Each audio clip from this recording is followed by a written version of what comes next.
I also had huge postage bills. I had a lot of money spent on mailing envelopes, but it was a lot of fun. I remember the postman at Beachmont Towers would ring my buzzer at 1 o'clock when he brought the mail. I would throw some clothes on because, of course, I was still asleep. Go downstairs, and he'd be there with an armful of packages, all addressed to me, of tapes from people all around the country. It was so much fun back then. That's the thing I miss the most in the 1990s about video is the lack of trading. It's almost dead. I also printed monthly updated.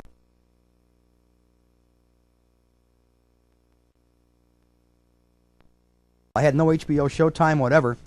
So I had to rely on people in other cities who had Showtime and HBO to take me uncut movies off of their services. I remember, I think, the first movie I ever got off of a system like that was either Blazing Saddles or The Exorcist. Matter of fact, I used to haul my machine down to Columbus on my Air Force weekends to either my brother's house, to either Jeff's house, my brother in Columbus, or Dave's house. They both had cable. My brother had a system called Telecinema, which had Warner's system, which then became Cube, who wanted to see what it looked like in other parts of the country. It was only test marketed in Columbus, Ohio. But, so that's how I also got movies, taking my machine to Columbus on my Air Force weekends once a month and taping movies there. 1978, I got my second Betamax, so I home. It was an industrial model called the SLO 320. It had no TV tuner. It was only a videotape machine, and it only recorded and played back at the original Beta X1 speed. But now I could dub my own tapes in home, cut out commercials, and this thing had a VU meter, so I could actually set the audio level by doing it manually, which is kind of nice.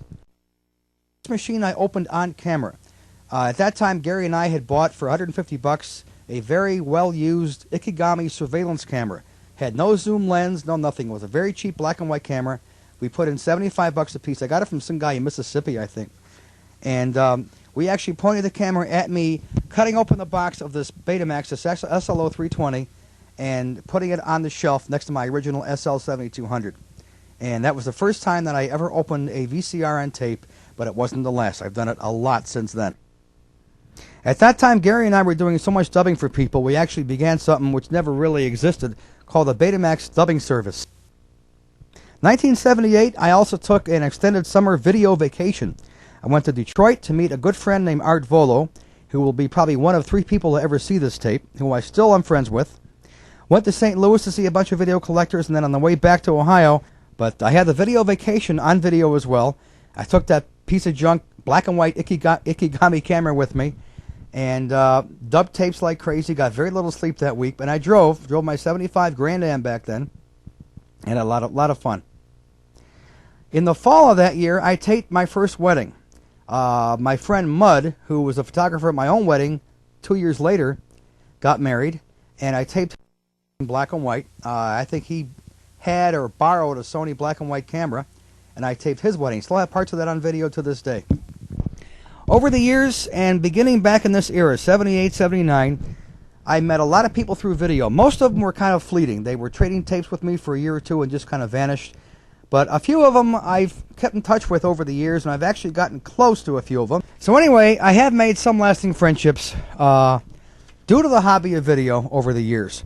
At one time, we even had a group that we call the Video Collectors of Ohio, which we call the VCO. And it was a pretty tight-knit group of about 10 or 12 guys that would get together, have dubbing parties, and just trade the current movies that they got, and just generally have a good time. That disbanded in the 80s. It just kind of all went to hell. I also began writing for magazines back then. I actually wrote a few articles for the Video Files newsletter, and that led to a string of writing that went through 3 or 4 different magazines over the years, which I'll get into later on. So that was 1978. A lot of trading, a lot of dubbing. Our video conventions began, and I got my second Betamax that year. The next year, in 1979, I got my first Beta 1, Beta 2 machine. It was a Zenith, which had a switch for half speed, which we called X2 back then, because it actually made your 1-hour tapes 2-hour tapes. The summer of that year, they brought out, no, actually in 78, they brought out the L750 tape, which now allowed you to get an hour and a half at the full X1 speed, or 3 hours at the new Beta X2 speed. And they were like $19.95 when the tapes were first released. They were enormously expensive. Also in 1979, Magnavox developed the first Laserdisc machine, which was a real piece of junk, but it ushered in a whole new type of technology, reading a disc with a laser, which of course paved the way for the compact disc, which followed in 1982. Now, the dubs that we got off Laserdisc, they did bring out movies on Laserdisc, even in the late 1970s. The dubs that we got off of these discs were phenomenally good. Great picture, great sound, and they withstood multiple generations of dubbing, and they were really, really good dubs. Also that year, I got together with a woman who was to become my wife in the next year, 1980, Mickey, and she and I took a vacation, I think in November of 79, to finally serious video friend Carrie Decker in Orlando, Florida. And of course we have that documented on video. There we took an 8mm movie camera and taped our plane coming in, meeting at the airport, and even going to the Jack in the Box to have a late night snack. And of course, Carrie was working in the photo business back then as he is today, and he was able to dub all this footage on film to videotape. So that was some highlights of 1979. In 1980, of course, I got married of that year. It seems that June's a very, very big month for me. And of course, I had our wedding video taped by my friend Art Volo. Still have the tape to this day. Mickey bought me a Betamax for a wedding gift, a phenomenally great machine called J7, which was never released in the United States. It was a Japanese-only model. And it was the first machine that I ever had that had Beta Scan, which is fast forward and fast rewind with a visible picture. So if you had a lot of bits and pieces on a tape, you could actually fast forward and see these things going by at lightning speed, but still make them out and see what's on the tape. And I had a lot of fun with that machine. Made a lot of good tapes for me. And also in 1980, my friend Carrie Decker in Orlando began a cable TV show called the Nightlife Show, which had nothing to do with nightlife. It was actually about home video and television and the entertainment world. And he asked me if I wanted to contribute to this homegrown video show, and I said yes. So I began something called the Report, where I would talk about video from the collector's and some technical standpoint. And that went on for 4 or 5 years until the show went off the air. But I think Carrie had that show going for almost 8 or 9 years. And I contributed to it whenever I had the chance to do a recording. Also in January of 81, I went to my first Consumer Electronics show in Las Vegas, and that was a big deal. And yes, I have that on video as well. Art Volo brought his camera. I didn't have a camera yet. That came in the next year in 82. No, I'm sorry. That came in 3 years later in 84. But I brought a camera, and that was the only Files newsletter, which had now changed its name to just the Video File, had a booth at the CES show. So we went to the CES after spending 3 days in Los Angeles, which I have not been back to since. That's going to change in 3 weeks when I go to the VSDA this year.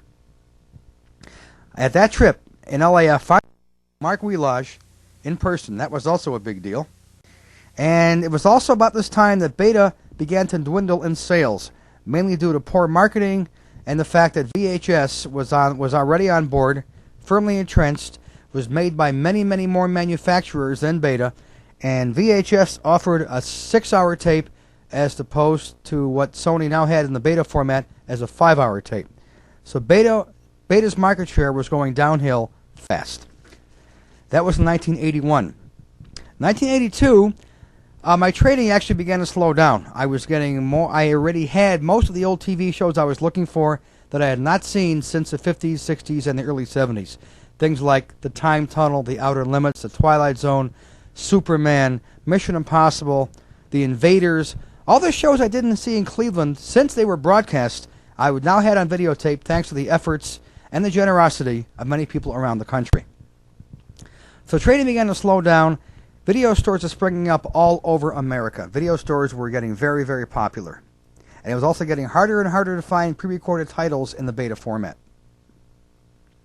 I was also writing for the APA VCR and the VidAPA, which were homegrown amateur press publications started by some friends of mine. Also in 1982, I went to my first Consumer Electronics show in Chicago. I think Mickey and I both went to that one. Held at McCormick Place. It was very, very hot in Chicago in June. And we have that on tape as well. The next year, the only highlight I have here on my notes was they knocked elementary school Oakville, where I spent about 6 years of my life when I was much younger.